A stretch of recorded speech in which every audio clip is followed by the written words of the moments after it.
दोस्तों नमस्कार, मेरे चैनल में स्वागत है। ये ई मोटोरॉड का लिल ई मतलब little E because it's an electric scooter. इसका एक छोटा सा रिव्यू है। हालांकि काफ़ी लोगों ने इसका रिव्यू किया है, तो मेरा रिव्यू थोड़ा छोटा और थोड़ा हटके रहेगा। तो ये है उसका पैकेजिंग। तो मैं एक टेस्ट राइड इस वीडियो के एकदम आखिर में लूँगा। उसके पहले मैं इसका पैकेजिंग वगैरह से आपको दिखा देता हूँ। तो ये स्कूटर का पैकेजिंग काफ़ी स्टर्डी पैक में आता है और स्कूटर का वेट करीब 13 किलो है।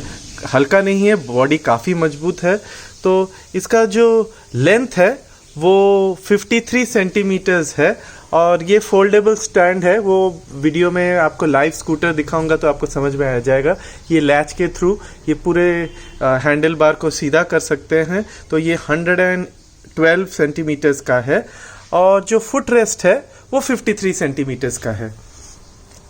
अंदर आप देखेंगे तो काफ़ी हार्ड, वो पहले जैसे स्टाइरोफोम आता था थर्मोकोल, उसके जगह पे ये सिंथेटिक मटेरियल का काफ़ी अच्छे तरीके से ये लोग पैक करके भेजते हैं। और साथ में एक वेलकम किट आता है और चार्जिंग अडेप्टर भी आ जाता है। तो ये चार्जिंग अडेप्टर में आप देखेंगे तो इस तरफ पूरा स्पेसिफिकेशंस है अडेप्टर का। जैसे कि ये इसका 2 एम्पेयर इनपुट कंजम्पशन है और आउटपुट 42 वोल्ट 1.5 एम्पेयर का है। तो यहाँ पे एक छोटा सा इंडिकेटर है। ये इंडिकेटर जब चार्जिंग कंप्लीट हो जाता है या चार्ज नहीं हो रहा है तो ग्रीन कलर में हो जाता है, नहीं तो ये रेड कलर में रहता है चार्जिंग का। मुझे अभी तक चार्ज करने की ज़रूरत नहीं पड़ी क्योंकि जब ये पैक करके भेजते तो फुल चार्ज रहता है। ये IP20 रेजिस्टेंट है।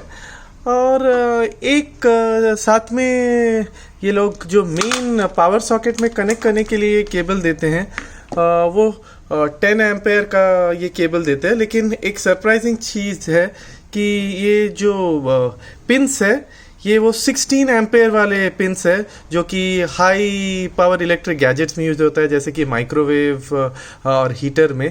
तो ये हर एक रेगुलर प्लग में लगाने के लिए काफ़ी दिक्कत होती है इसके वजह से। और आप देखेंगे जो दूसरे साइड का पिन है वो हमारे लैपटॉप चार्जिंग केबल्स जो रहते हैं वो फिट हो जाता है। तो मैंने क्या किया है, मैंने जो मेन ओरिजिनल केबल जो आता है इसको मैंने रिप्लेस कर दिया है जो मेन प्लग से, क्योंकि ये पिंस रेगुलर प्लग पॉइंट्स में नहीं लगेंगे और मेरे हिसाब से ये इतना करंट ड्रॉ नहीं करेगा कि लैपटॉप के पावर केबल्स फिट नहीं कर सकेंगे। तो ये देखिए मैंने ये रेगुलर, ये भी 10 एम्पेयर का है, मतलब लोड तो ले सकेगा और इलेक्ट्रिकली इससे कुछ प्रॉब्लम भी नहीं रहेगी। और ये है अपना सॉकेट जो कि यहाँ पे कनेक्ट हो जाएगा। ये देखिए बहुत आसानी से कनेक्ट हो जाता है। तो पुराने वाले जो बड़े पिन वाले हैं उसको आप डिस्कार्ड कर सकते हैं और रेगुलर लैपटॉप के चार्जिंग केबल को यूज़ कर सकते हैं। इसके अलावा साथ में एक बहुत ही अच्छा वेलकम किट आता है। ये काफ़ी इंटरनेशनल स्टैंडर्ड्स का पैकिंग है। तो सामने से ये मैग्नेटिक है। ये पहले आप सोचते रहेंगे कि इसको कैसे ओपन करें, फिर मैंने फाइंड आउट किया कि ये मैग्नेटिक है, इधर से क्लिक हो जाता है। एक एडवर्टाइजिंग उनके प्रोडक्ट मैनुअल आते हैं, different models of electric scooters जो इनके पास अवेलेबल है। एक वेलकम कार्ड आता है। साथ में ये ई स्कूटर का मैनुअल रहता है और एक वारंटी रजिस्ट्रेशन के ये QR कोड्स इसमें अवेलेबल रहते हैं, उनके डिटेल्स सब दिया रहता है। और क्या रहता है इसमें, वो एक सिंगल हेक्स रेंच देते हैं जो कि हैंडल बार 4 स्क्रू से फिट करने के लिए रहता है। 2 कॉम्प्लीमेंट्री की चेन्स देते हैं एडवर्टाइजिंग के लिए। याद रखिए कि ये जो वीडियो मैं बना रहा हूँ ये कोई स्पॉन्सर्ड नहीं है। ई मोटोरॉड ने मुझे कुछ भी पेमेंट नहीं किया है। ये मैं वॉलंटरीली लोगों के नॉलेज के लिए ये वीडियो बनाया है। और साथ में एक कंप्लीट हेक्स रेंच किट देते हैं। तो यहाँ पे डिफरेंट साइजेस है। मैंने उनको कॉल किया था, मैंने वारंटी रजिस्ट्रेशन भी की है, लेकिन अभी तक मुझे फुल कंफर्मेशन नहीं आया है। तो मेरे हिसाब से इनका जो मेंटेनेंस है, हर एक कुछ फॉल्ट के लिए, फिजिकल फॉल्ट के लिए आपको स्कूटर फैक्ट्री में भेजने की ज़रूरत नहीं रहती है। तो स्कूटर में जितने भी स्क्रूज़ है उसके फिटिंग के लिए पूरा हेक्स रेंच किट, और जैसे कि आप बोलते हैं एलन की, वो पूरा सेट यहाँ पे अवेलेबल है। इन्होंने पूरा चीज़ साथ में दिया है, जो कि काफ़ी अच्छी चीज़ है। तो ये रहा वेलकम किट, आपने देख लिया। और ये बॉक्स के दूसरे साइड में दिखा देता हूँ ये कैसे दिखता है।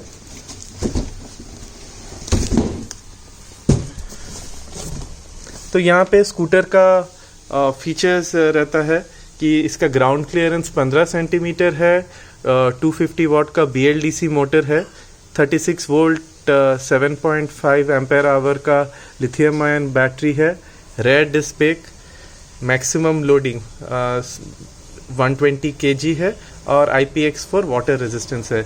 तो मैंने कुछ और भी फीचर्स नेट से निकाले हैं। आपको ये चिंता रहेगी कि 30,000 इन्वेस्ट करने के बाद लॉन्ग रन में रनिंग कॉस्ट कितना रहेगा अगर कुछ फॉल्टी हुआ। तो मुझे बताया गया है कि बैटरी का 2 साल का वारंटी है, मोटर जो कि फ्रंट टायर में आता है 250 वाट BLDC मोटर, उसका 1 साल का वारंटी है, फ्रेम का लाइफ टाइम वारंटी है, और बाकी जो इलेक्ट्रिकल पार्ट्स है उसके 6 मंथ्स की वारंटी है। मैं अभी भी हालांकि मेरे पास फ़ोन रिकॉर्डिंग है जो उन्होंने उनके कॉल सेंटर से बताया गया है, लेकिन मैं फॉर्मल वारंटी रजिस्ट्रेशन के बाद वेट कर रहा हूँ वो कंफर्मेशन के लिए। तो मैंने स्पेयर पार्ट्स की भी नेट से थोड़ी जांच पड़ताल की है, और एक 250 वाट BLDC मोटर जो कि 8.5 इंच टायर के लिए है, क्योंकि ये सब 8.5 इंच हनीकॉम टायर है, उसका प्राइस लगभग 4,000 रुपये है। 36 वोल्ट 7.5 एम्पेयर आवर का जो बैटरी है वो करीब करीब 10,000 में आता है, और जो टायर है वो करीब 2,000 रुपये में आता है, 8.5 इंच टायर। और ये मोटर को ऑपरेट करने के लिए मोटर कंट्रोलर है जो कि 1,700 रुपये में आता है। तो ये सब बेसिक्स है कोई भी ई स्कूटर बनाने के लिए। तो इसका मैं आपको एक अप्रॉक्सीमेट प्राइस मैं सोचा कि आपको एक शेयर कर दूं प्राइस। बाकी कंपनी के थ्रू आपको सब जेन्युइन पार्ट्स मिल जाएंगे। उन्होंने बोला कि कभी भी आपको कुछ बियॉन्ड वारंटी पीरियड भी आपको प्रोडक्ट मंगवाना पड़े तो उनसे मंगवा सकते हैं, और थ्रू वीडियो रिकॉर्डिंग या फिर ऑनलाइन वीडियो कॉल के थ्रू वो एक्सप्लेन कर सकते हैं कि किस पार्ट को कैसे डिटैच करके रिप्लेस किया जा सकता है। चलिए, ये रहा पैकेजिंग और वेलकम किट का थोड़ा सा इंफॉर्मेशन। अभी direct let's hit the road. ये न्यू ईयर में वेदर अच्छा है, थोड़ा एक शांत लोकेशन पे जाते हैं और देखते हैं कि ये स्कूटर असलियत में कैसा परफॉर्मेंस देती है। चलिए तो दोस्तों, चलिए हम आ गए आज टेस्ट राइड लेने के लिए ये ई मोटोरैड फियरी रेड एडिशन का। जैसे कि देख रहे हैं मेरा वैगनर गाड़ी है और ये पीछे के बूट स्पेस में एकदम परफेक्टली फिट हो जाता है। इसी वजह से मैंने ये लिया, क्योंकि बाकी इलेक्ट्रिक बाइक्स इससे थोड़े ज़्यादा पैसे में मिल जाते हैं, लेकिन ये सबसे कॉम्पैक्ट फोल्डेबल वर्जन है। अभी इसको हम बाहर निकालते हैं और फिर थोड़े फीचर्स की बात करेंगे और फिर एक टेस्ट राइड लेंगे इसका।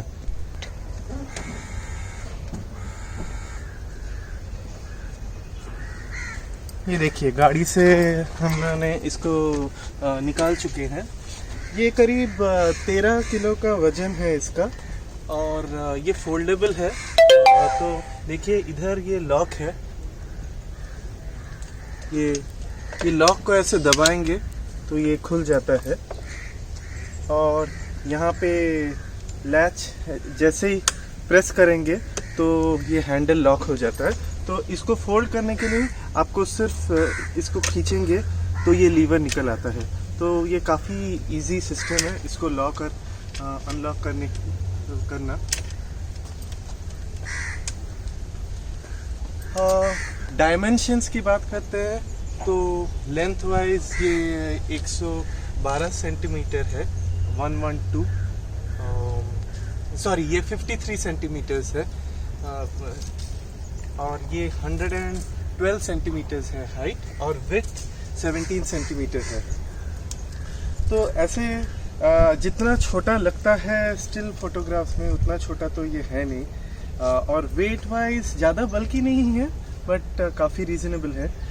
इसके जो गियर्स है, ब्रेक्स है, ये काफ़ी एफिशिएंट है। इसके वजह से स्टार्टिंग में मैं हमेशा आपको सजेस्ट करूँगा कि आप थोड़ा अपने बिल्डिंग के कॉम्पाउंड में प्रैक्टिस कर लीजिए, उसके बाद ही मेन रोड पे हिट कीजिए, क्योंकि सडन ब्रेकिंग की वजह से एक्सीडेंट हो सकता है। इसकी जांच ज़रूर रखिए। इसको मेंटेन करना काफ़ी इजी है। ये मटेरियल प्लास्टिक के हैं और ये काफ़ी स्टर्डी मटेरियल है, स्टील के बने हुए, स्टील अलॉय आई थिंक। और इसका जो बेस है ये कुछ सैंड पेपर जैसा मटेरियल लगता है, ताकि आपको रफ ग्रिप मिले जब आप राइड करते हैं। तो यहाँ पे काफ़ी धूल मिट्टी जम जाती है, तो आप गीले कपड़े से साफ़ करोगे तो हमेशा आसान नहीं रहता। तो कोई भी शू ब्रश से आप साफ़ करोगे तो आसान रहता है ये करने के लिए। और नीचे से आप देखोगे तो ये पूरा एरिया जो है ये बैटरी है, 7.6 AH का बैटरी है नीचे का हिस्सा। और ये जो ऊपर का बेस दिया गया है वो नीचे आपको दिखाता हूँ कि यहाँ पे स्क्रूज है, ये स्क्रूज के थ्रू अटैच्ड है। इसको स्टार्ट करने के लिए आपने काफ़ी वीडियोस पहले देखे रहेंगे। तो ये हेडलाइट के नीचे एक बटन है, इसको आप 3 सेकंड प्रेस करेंगे तो स्टार्ट हो जाता है। तो इनिशियली ओडोमीटर में आपको 10 किलोमीटर्स दिखाया और अभी हम लोगों ने ट्रिप स्टार्ट नहीं किया है, तो 0 दिखा रहा है। और इसको ये 3 मोड्स में आता है। अभी मैं मोड 2 में सेट किया है इसको, जहाँ पे आपको मैक्सिमम स्पीड मिलता है 20 किलोमीटर्स पर आवर। तो इसको फिर से दबाएंगे तो मोड 3 है, जहाँ पे maximum speed 25 kilometres per hour है। और last but not the least mode 1 में 15 किलोमीटर्स पर आवर पे रहता है। तो मैं आपको रेकमेंड करूँगा कि आप जब ट्रायल लेते हैं इनका, तो पहले आप 15 किलोमीटर्स पर आवर के स्पीड से स्टार्ट कीजिए। अगर आपको कोई भी मोटराइज व्हीकल चलाने की आदत नहीं है, then you proceed and move to mode 2। मेरे लिए मेरे एरिया में जितना ट्रैफिक है उस हिसाब से mode 2 that is 20 kilometres per hour में अच्छा चल रहा है। इसको कंटिन्यूस प्रेस करके रखना पड़ता है एक्सेलरेशन के लिए। तो अगर आपको अनकंफर्टेबल लगता है तो मेरे हिसाब से ये शायद एडजस्ट करके पास में भी रख सकते हैं, क्योंकि कंटिन्यूस हाथ रखने के वजह से थोड़ा रिस्ट में थंब में पेन हो सकता है। इसका जो बेल है आपको बजा के मैं सुनाता हूँ। ये एरिया काफ़ी साइलेंट है, इसके वजह से ये आवाज़ सुनाई दे रही है, लेकिन मैं आपको ये यकीन के साथ बता सकता हूँ कि ये काफ़ी सॉफ्ट बेल है, नॉर्मल साइकिल बेल्स की तरह इतना स्ट्रॉन्ग नहीं है, जिसके वजह से आगे के पब्लिक को किसी को ये बेल सुनाई नहीं देगा। तो मैं सजेस्ट करता हूँ कि अगर पॉसिबल है तो एक थोड़ा पावरफुल बेल इसमें लगा दीजिए। इसके डिस्क ब्रेक्स तो काफ़ी एफिशिएंट है। इसको ट्यून करने के लिए आपको हेक्स रेंच मिलता है, जो वीडियो के शुरू में मैंने दिखाया था। तो ये स्ट्रिंग टेंशन को एडजस्ट करके हेक्स रेंच के थ्रू आप एडजस्ट कर सकते हैं। तो अभी मैं ट्रायल राइड लेता हूँ इसका। काफ़ी बार मैंने नोटिस किया है कि ये गलती हो जाती है कि ये स्टैंड निकालना भूल जाते हैं, क्योंकि ये बहुत ही छोटा सा क्यूट सा स्टैंड है। लेकिन अगर आप टाइम से इसको नहीं निकालोगे तो ये डैमेज कर सकता है स्टैंड को। तो अभी देखेंगे तो मेरा बाइक पावर डाउन है। अगर आप 10 मिनट तक इसको यूज़ नहीं करेंगे तो ये ऑटोमेटिकली शटडाउन मोड में चला जाता है। तो अभी हम लोग स्टार्ट करते, तो आप हाँ, ये नीचे का जो फुट रेस्ट है ये थोड़ा सा छोटा लग सकता है आपको इनिशियली, लेकिन जैसे ही आपका यूसेज बढ़ेगा आप इससे हैबिचुएटेड हो जाओगे।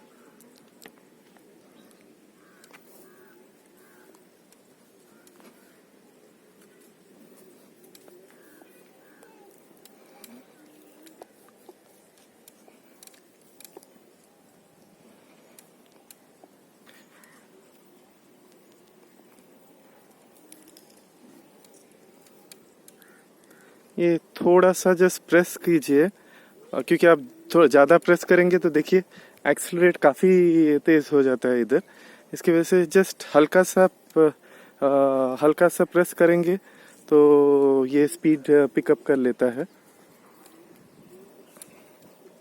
और ब्रेकिंग, ये देखिए मैं आपको एग्जांपल दे रहा हूँ कि मैं स्पीड पिकअप करते करते ब्रेक जैसे वो बहुत इंस्टेंटली ब्रेक प्रेस हो जाता है। इसकी वजह से आप इंश्योर कीजिए कि ब्रेकिंग इधर आप हैबिचुएटेड हो जाए इसके ब्रेकिंग से, या फिर इसको थोड़ा एडजस्ट कर ले ब्रेक टेंशन को, ताकि आप ब्रेकिंग ग्रेजुअल कर सकेंगे इसमें।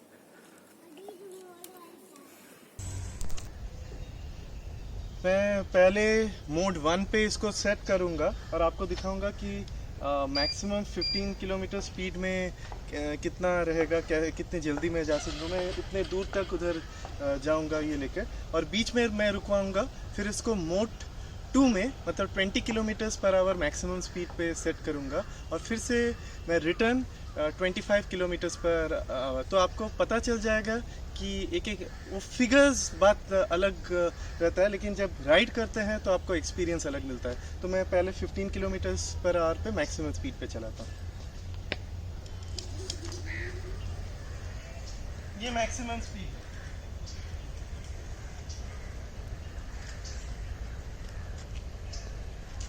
तो अभी मैं मोड 2 20 किलोमीटर्स पर आवर पे मैक्सिमम स्पीड पे चल रहा हूँ।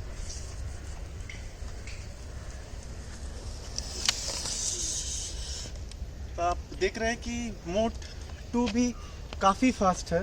तो मोड 3 तो ऑब्वियसली इससे भी और तेज़ रहेगा। अभी मैं थर्ड मोड पे सेट करके जाऊंगा। यहाँ पे जो आपको मीटर दिखता है, ट्रिप मीटर, यहाँ पे आप एक्सेलरेटर और ब्रेक एक साथ कभी प्रेस नहीं कर सकेंगे, क्योंकि जैसे ही आप प्रेस करेंगे तो देखिए एक एक्सक्लेमेशन, वो जैसे हैंड ब्रेक गाड़ी में लगाते हैं, तो एक साथ दोनों कभी आप प्रेस नहीं कर सकेंगे। ये एक सिक्योरिटी फीचर है। तो अभी मोड 3 पे मैं जाता हूँ।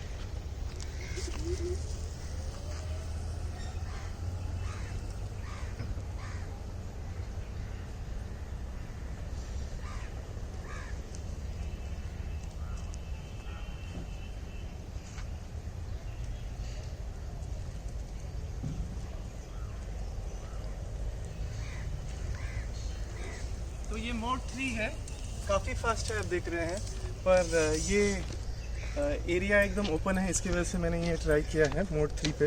बट जनरली मोड 3 पे बिजी ट्रैफिक में इंडिया में आप ये ट्राई मत कीजिए, ये एक्सीडेंट हो सकता है। मोड 2 मेरे लिए काफ़ी सेफ है। तो ये रहा एक छोटा सा रिव्यू ई मोटर का, लिल ई स्कूटर का। प्राइस वाइज अराउंड 30,000 में आपको मिल जाएगा। थोड़ा महंगा लग सकता है, बट आई थिंक अगर आप छोटे मोटे ट्रैवल के लिए यूज़ कर सकते हैं अपने लोकेलिटी में, और पिकनिक के लिए कहीं पे जहाँ पे सड़क अच्छे हैं, स्पेशली ऐसे जो एसफॉल्ट के रास्ते रहते हैं, एसफॉल्ट के रास्ते में इसका फीलिंग बहुत अच्छा आता है। ज़्यादा नॉइजी नहीं है। कंक्रीट रोड में अच्छा चलता है, लेकिन थोड़े जर्क्स तो ये ई स्कूटर में कोई भी सस्पेंशंस नहीं है, इसकी वजह से हाथ में थोड़ा जर्क्स लगते हैं। बट ये एसफॉल्ट रोड तक स्मूथ रहा तो आपको काफ़ी अच्छा एक्सपीरियंस रहेगा। तो I will suggest you can go and try one if you have always been dreaming for an e-scooter from a long time. मुझे आशा है कि आपको ये वीडियो अच्छा लगा रहेगा। अगर आपको कोई भी क्वेरीज क्वेश्चंस है तो प्लीज़ कमेंट सेक्शन में लिखिए, and I will be more than happy to help you. Thanks for viewing this video and have a great Go Green experience for this year 2023, and Happy New Year.